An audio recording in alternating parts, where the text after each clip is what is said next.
Italy, a land of empires, art, and revolution.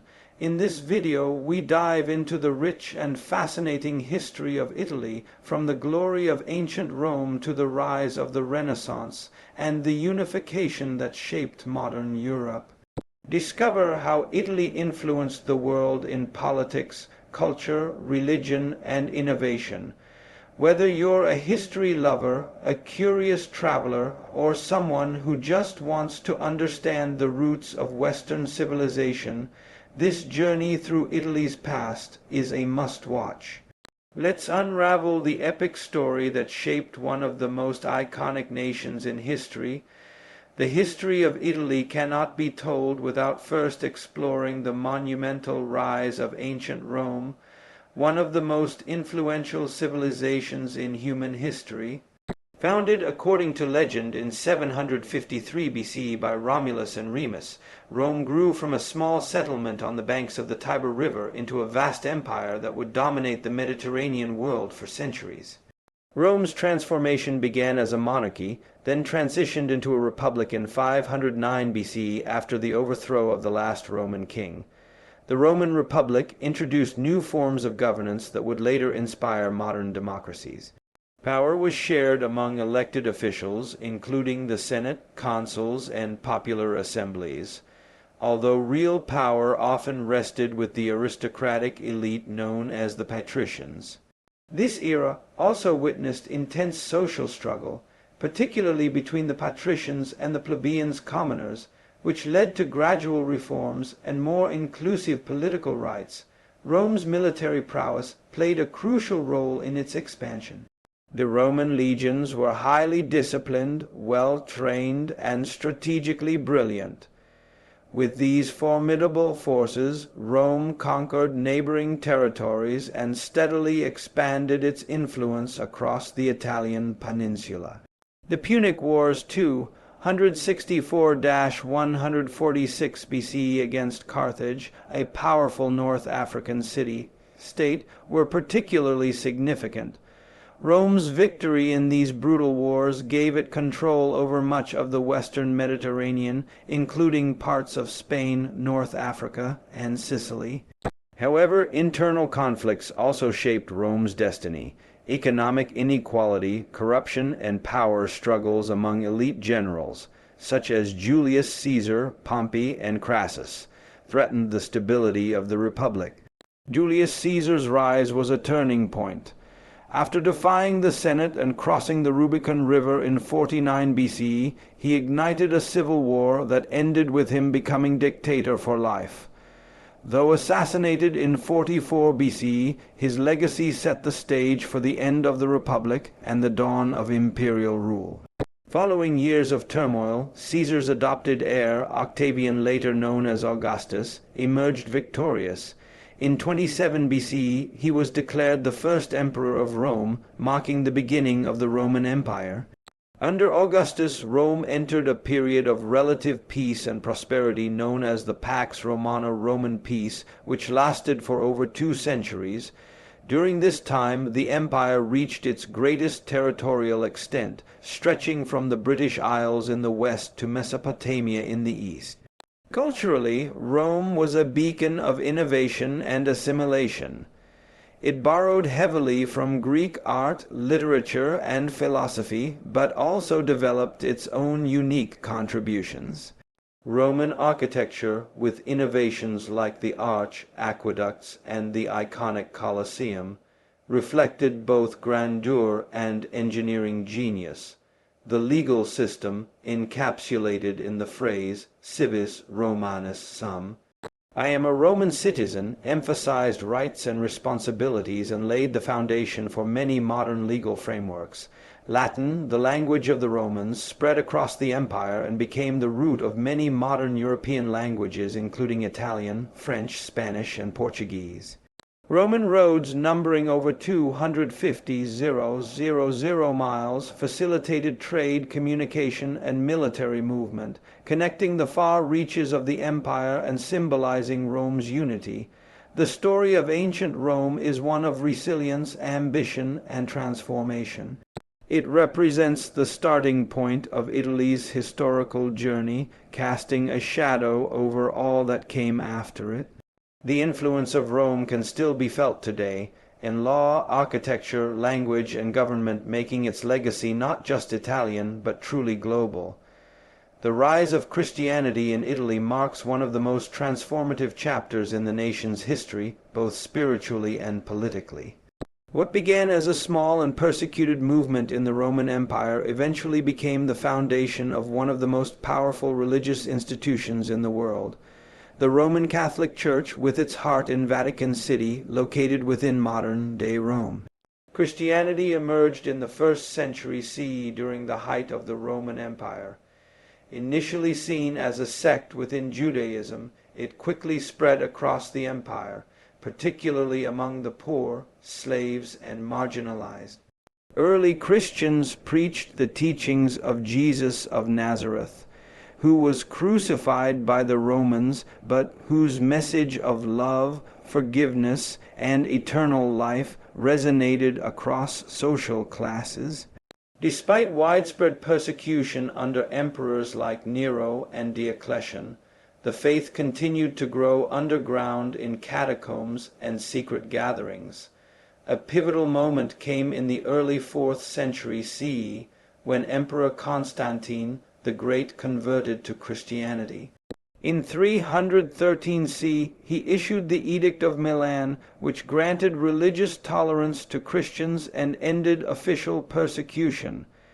Constantine's support not only legitimized Christianity, but also set the stage for its rise as a dominant force in the empire. He even convened the Council of Nicaea in 325 CE, the first ecumenical council of the Christian Church, to establish foundational doctrines. In 380 CE, Christianity was declared the official religion of the Roman Empire by Emperor Theodosius I. This marked the beginning of the Christian Church's immense influence on Roman, and later Italian, life. The once persecuted faith became intertwined with the empire's political structure, and the Bishop of Rome, later known as the Pope, rose in importance. Over time, the Pope became the spiritual leader not only of Italy, but of millions of Christians across Europe. As the Western Roman Empire declined in the 5th century CE, the Church remained a stable and unifying force. With Rome's political institutions collapsing, the Church stepped in to provide order, charity, education, and diplomacy. It preserved much of the classical knowledge of Greece and Rome through its monasteries and scholars. By the Middle Ages, the papacy had become a major power in Europe. The Papal States, a group of territories in central Italy governed directly by the Pope, were established and maintained political and military autonomy for centuries. Rome once again became a center of power, not as the capital of a secular empire, but as the spiritual capital of Christendom. The construction of St. Peter's Basilica and the rise of the Vatican as a religious and administrative hub elevated Rome's status further. Art, architecture, and culture flourished under papal patronage, with Michelangelo, Raphael, and Bernini creating masterpieces that blended religious devotion with artistic genius. Even as Italy moved toward unification in the 19th century, the role of the Church remained central. In 1870, the Papal States were absorbed into the Kingdom of Italy, ending the Pope's temporal rule. However, tensions between the Italian state and the Vatican persisted until 1929, when the Lateran Treaty was signed. This treaty recognized Vatican City as an independent sovereign state, the world's smallest country, preserving the Pope's spiritual leadership while respecting Italy's political sovereignty. Today, Vatican City continues to be the epicenter of global Catholicism, influencing over 1 billion followers worldwide. The Pope remains a key religious and moral figure, addressing global issues like poverty, peace, climate change, and human rights. In the grand narrative of Italy, the rise of Christianity and the establishment of the Vatican are more than religious milestones. They are deeply woven into the country's cultural identity, historical influence, and legacy on the world stage. The Renaissance, which means rebirth, was a brilliant period of cultural, artistic, intellectual, and scientific awakening that began in Italy during the 14th century and flourished through the 15th and 16th centuries. This transformative era not only reshaped Italy, but also changed the course of world history by reviving the classical ideals of ancient Greece and Rome, and blending them with new humanist thinking and creativity. Italy was the perfect cradle for the Renaissance. Its city-states, like Florence, Venice, Rome, and Milan, were centers of wealth, commerce, and political competition. Unlike many parts of feudal Europe, Italian cities enjoyed a degree of autonomy and civic pride.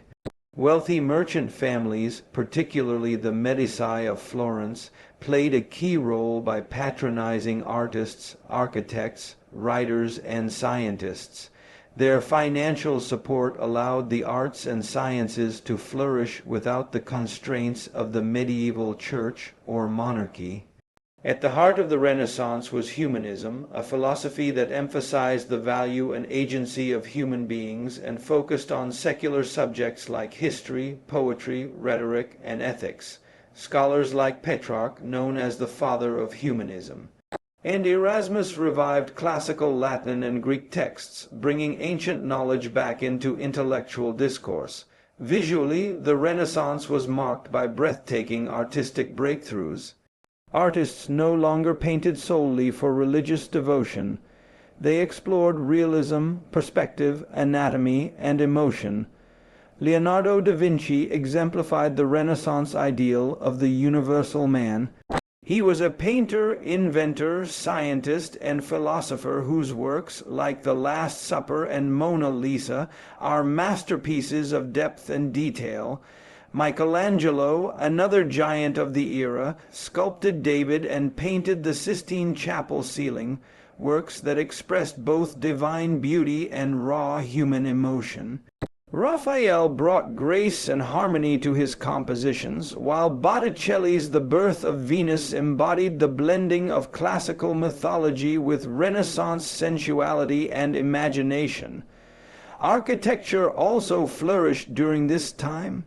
Filippo Brunelleschi revolutionized building design by applying mathematical precision to structures like the dome of Florence Cathedral, an engineering marvel that still stands as a symbol of human ingenuity.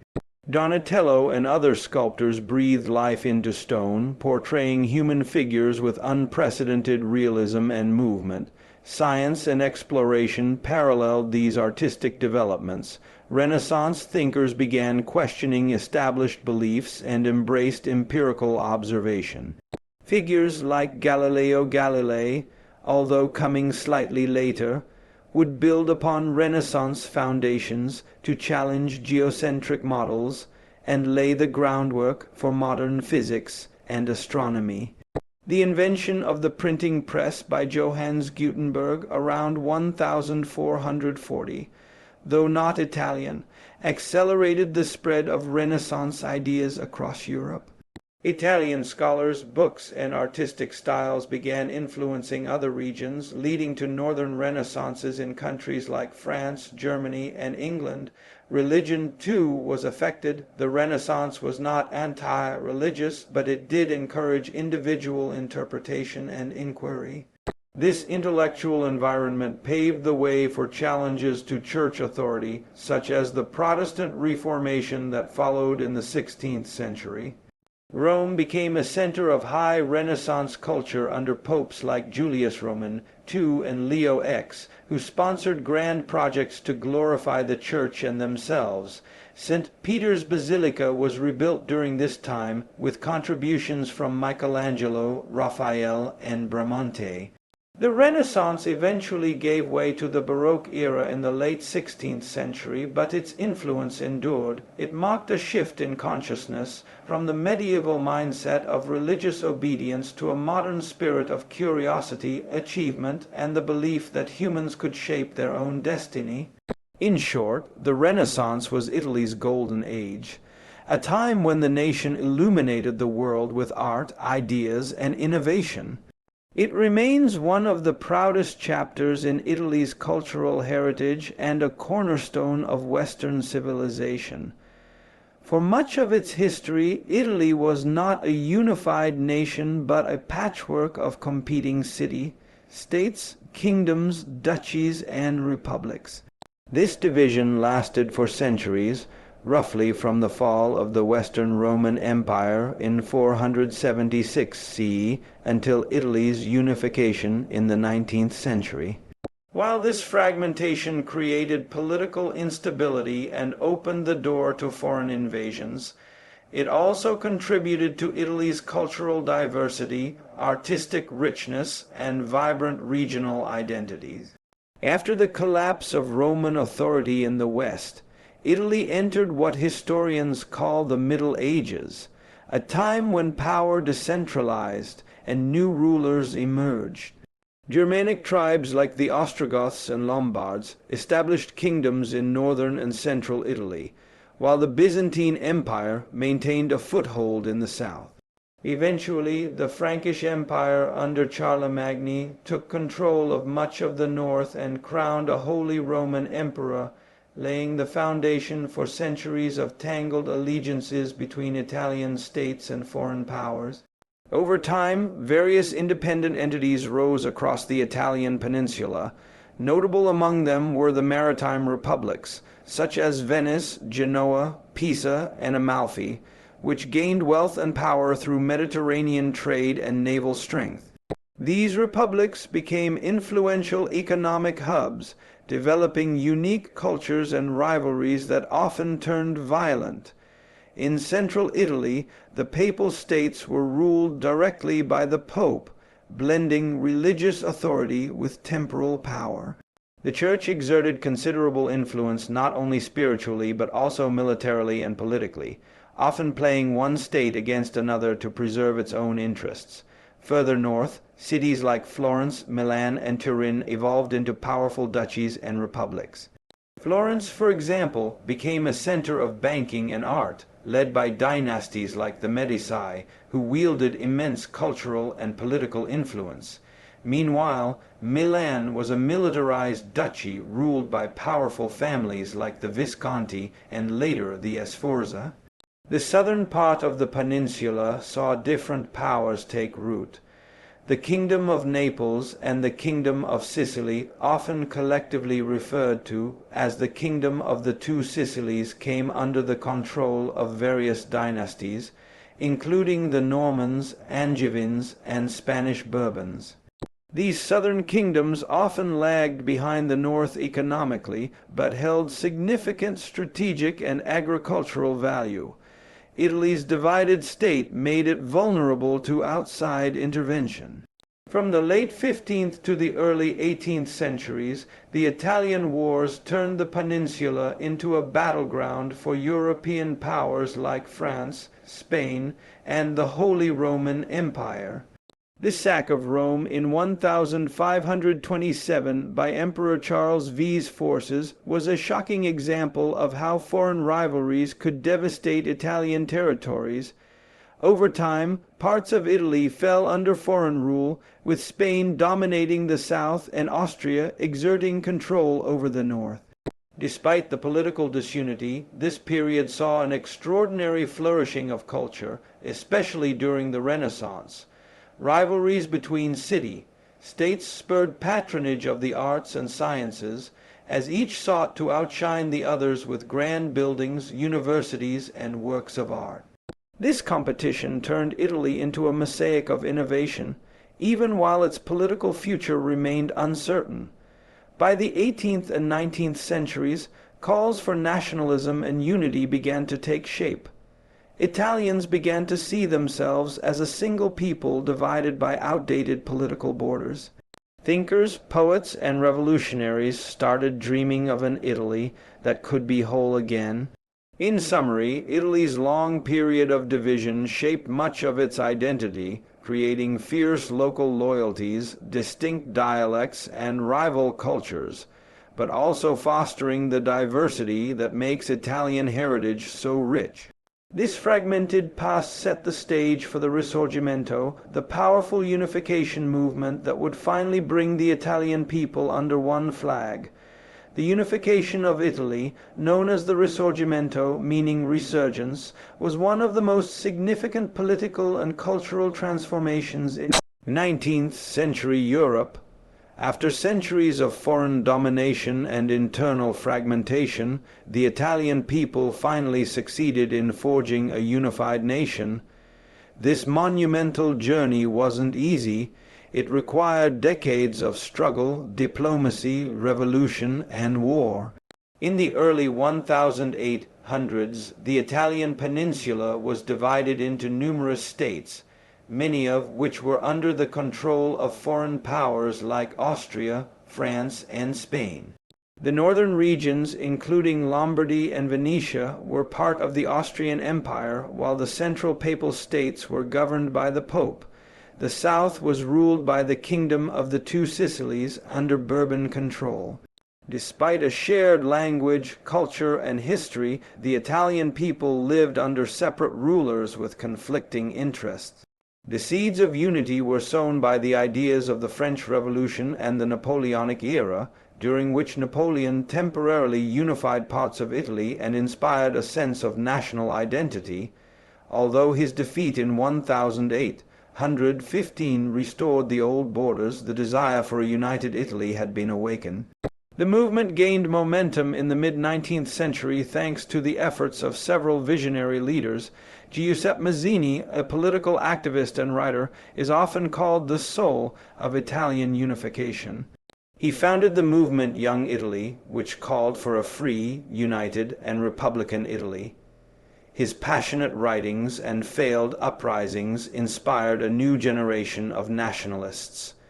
Count Camillo di Cavour, the Prime Minister of the Kingdom of Piedmont, Sardinia, played the role of the brain of unification. A skilled diplomat and modernizer, Cavour believed in using realpolitik, practical politics, to unify Italy under a constitutional monarchy. He forged strategic alliances, most notably with France, and helped drive Austria out of northern Italy after the Second Italian War of Independence, 1859. Giuseppe Garibaldi, the Sword of Unification, was a charismatic military leader and folk hero. In 1860, he led his famous expedition of the Thousand, landing in Sicily with a volunteer army wearing red shirts. Garibaldi's forces defeated the Bourbon rulers in the south and handed the territory over to King Victor Emmanuel Roman II, despite his own republican ideals. In 1861, Victor Emmanuel Roman II was proclaimed King of Italy, marking the official unification of most of the peninsula. However, several regions remained outside the kingdom. Venetia was annexed in 1866, after Italy allied with Prussia in a war against Austria. Rome, the final piece of the puzzle, was captured in 1870 when French troops withdrew during the Franco-Prussian War, ending the Pope's temporal power over the Papal States. By 1871, Rome had become the capital of a newly unified Kingdom of Italy. Despite achieving political unity, the challenges were far from over. Deep economic and social divisions remained between the industrialized north and the rural, impoverished south. Regional rivalries, dialects, and loyalties persisted. The new government faced resistance from both the church and conservative forces, and many Italians felt disconnected from the centralized state. Nevertheless, the unification of Italy was a monumental step in shaping modern Europe. It turned a divided land into a nation with a shared identity and purpose. The heroes of the Risorgimento are still honored today, their names etched into Italian streets, statues, and schools. Their efforts laid the foundation for the Italy we know, a proud, unified country with a rich and complex history.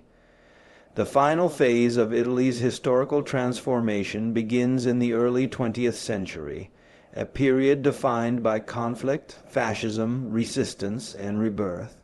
After unifying in the 19th century, Italy still faced enormous challenges, from economic disparities to political instability. These struggles intensified during the World Wars, which would ultimately shape modern Italy and lead to the birth of the Italian Republic. Italy in World War I 1915-1918, Italy initially remained neutral when World War I broke out in 1914, despite being part of the Triple Alliance with Germany and Austria-Hungary. But in 1915, Italy switched sides and joined the Allied powers after being promised territorial gains by the Treaty of London. The Italian front, especially along the Isonzo River, was marked by brutal trench warfare and heavy casualties. Italy suffered over 500,000 deaths, but emerged on the winning side in 1918.